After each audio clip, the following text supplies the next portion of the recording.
Di zaman sekarang, sangat mudah untuk kita dengar buah fikiran orang dan juga perbuatan orang. Dan kalau kita tak tapis benda tu, kita akan boleh terpengaruh dengan budaya-budaya yang salah.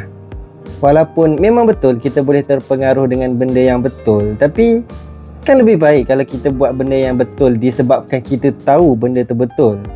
Contohnya macam, kenapa kau buat baik? Sebab mak ayah aku buat baik. Benda tu macam tak sesuai. Sebab kita sebagai orang yang ada akal fikiran, kita kena buat sesuatu yang betul disebabkan kita tahu benda tu betul. Bukan sebab orang tu kita ikut orang ke apa, bukan sebab tu. Kita kena pilih sendiri. Jadi, dalam video kali ni aku nak cakap tentang aliran pemikiran Islam dan aliran pemikiran liberal. Bukan secara luas lah, secara singkat ataupun secara permukaan. Aliran pemikiran Islam adalah aliran di mana kita nak capai kedamaian dengan cara kita tunduk ataupun serah diri kepada perintah Allah, Tuhan yang Maha Esa dan Maha Satu dan Maha Berkuasa di atas segala-galanya.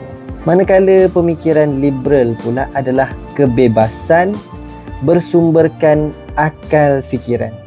Bagi aku lah kan, orang yang berfikiran, yang mempunyai aliran pemikiran yang berbagai-bagai, mereka rasa mereka betul dan mereka buat seperti mana aliran pemikiran mereka.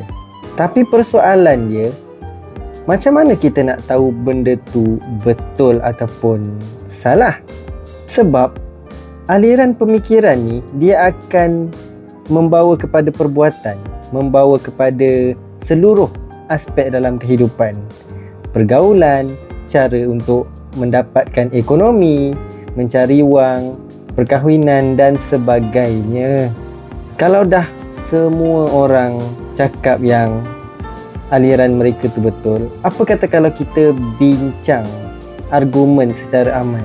Kenapa awak cakap awak betul? Contohnya macam dalam ekonomi, Islam mengatakan bahawa ekonomi perlu ada batas-batasnya.